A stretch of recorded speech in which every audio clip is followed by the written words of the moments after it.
Welcome to Supernatural Stocks on Moneyweb with your host, the Finance Ghost. This is your weekly fix of equity analysis designed for stock pickers. Whether local or international, you can expect a mix of news and my ideas about what I'm seeing in the markets.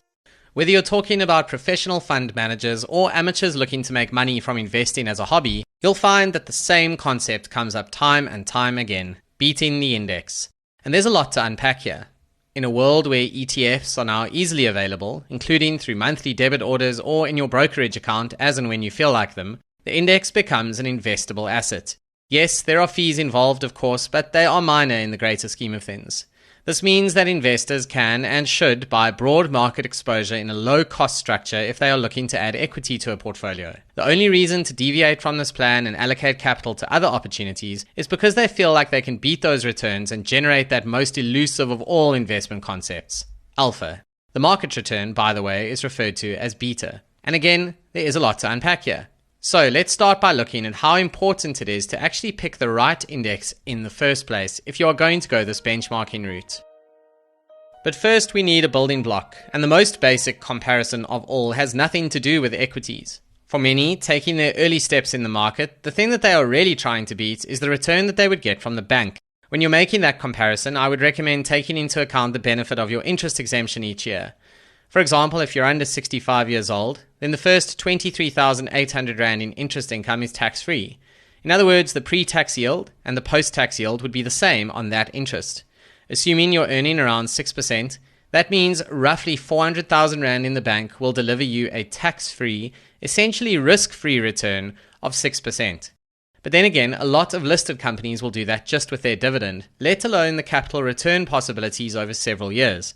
Capital returns can be negative, which means your total return can be below the bank or even in the red. And this is why I personally make sure that I'm earning a solid amount of interest as an underpin to my wealth creation journey. Not only does this give me important liquidity, but there's obviously no guarantee whatsoever that equities will outperform the bank in any given year. History has taught us, though, that it is highly probable that equities will beat the bank over many years, which is exactly why people invest in the market in the first place. So to be clear here, the bank is not a good benchmark for equity exposure unless you make adjustments for the risk. You cannot compare risky assets to risk-free assets. The bank is doing something different in your portfolio. And I'm definitely not digging into academic debates here around whether a money market account at your local bank carries risk or not. Instead, we should be comparing risky assets like shares to other risky assets like an equity index. And that is why benchmarking exists. But it's still not so easy.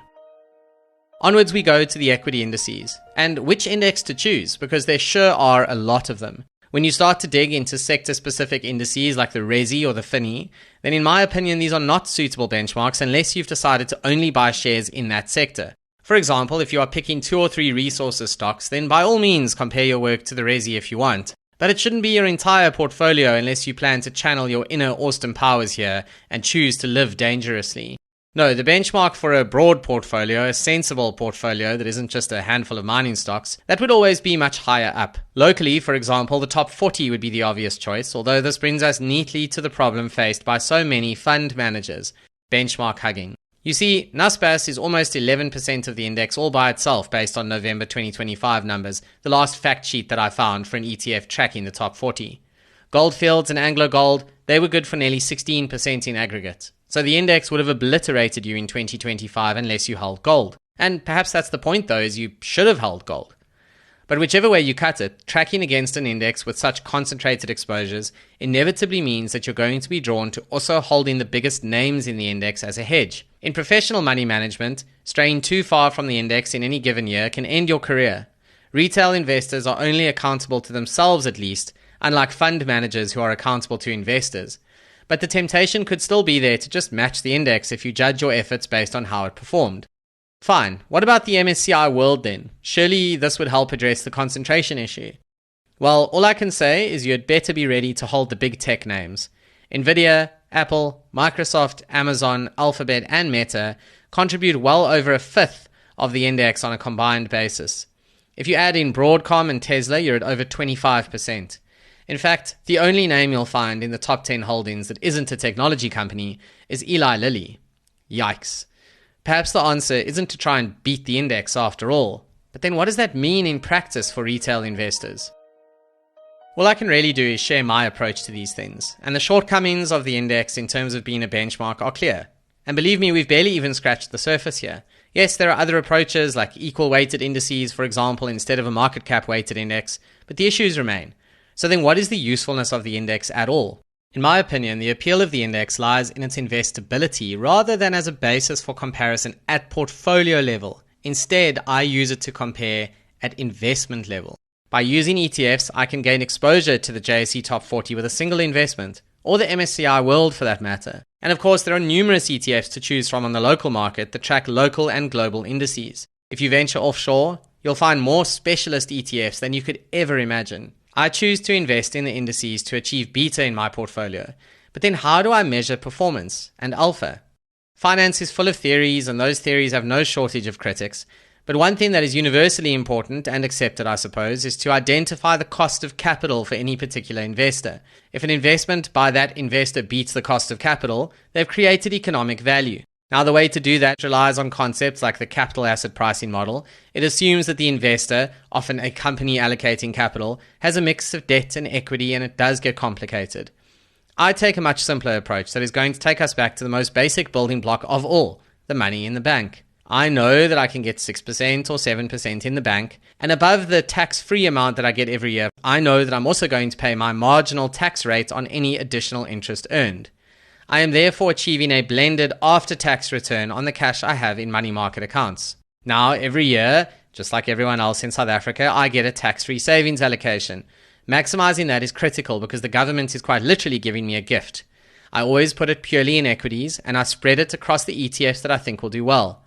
But the anchor for me in that fund is always property ETFs, as this is where the tax-free nature of this investment really shines. Earning a tax-free property dividend in the high single digits is rather delightful, particularly as this is a long-term investment where I feel confident that property will achieve capital gains over time. Fine, that's the easier part of my portfolio at least. But what about the capital above the tax-free savings allocation? How do I decide what to do between the bank, the index, and single stocks? Now, this is obviously where financial advisors are very important, and you should always get advice. That advice will help you figure out the right mix and how much should be in each bucket.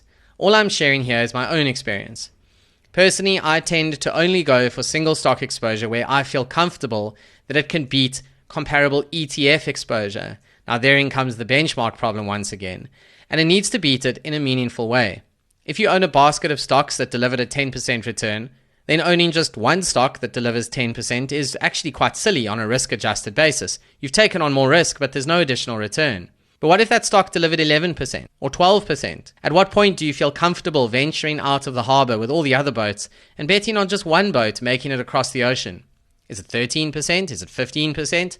The answer varies for all of us, based on personal risk tolerance and time horizon.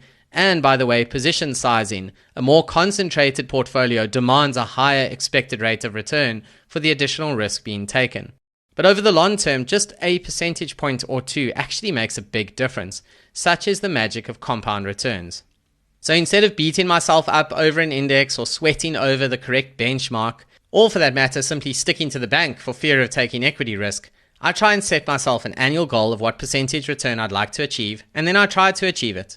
In that regard, I behave a bit like an investment holding company that can allocate capital to various places in the pursuit of beating its own cost of capital. In this case, I've simply decided what my cost of capital is. And no matter how much I like a particular stock, there's no point in owning it if I don't believe that it can beat the index in a meaningful way. That's not because I benchmark against the index or because I want to feel good about myself or bad about myself if I miss it. It's just because I can invest in the index. I can and I do go and buy ETFs anytime I want. And I enjoy the diversification that they bring. So stocks I buy need to do better than that. And at this early stage in the year in 2026, I thought it might be worthwhile just touching on this concept, especially as you start to think about what you'll be buying this year and potentially selling. There's no such thing as an opportunity without risk, and these are merely my opinions on the stocks covered herein. Make sure that you do your own research, form your own views on the market when doing anything in your portfolio. Nothing in supernatural stocks should be taken as advice.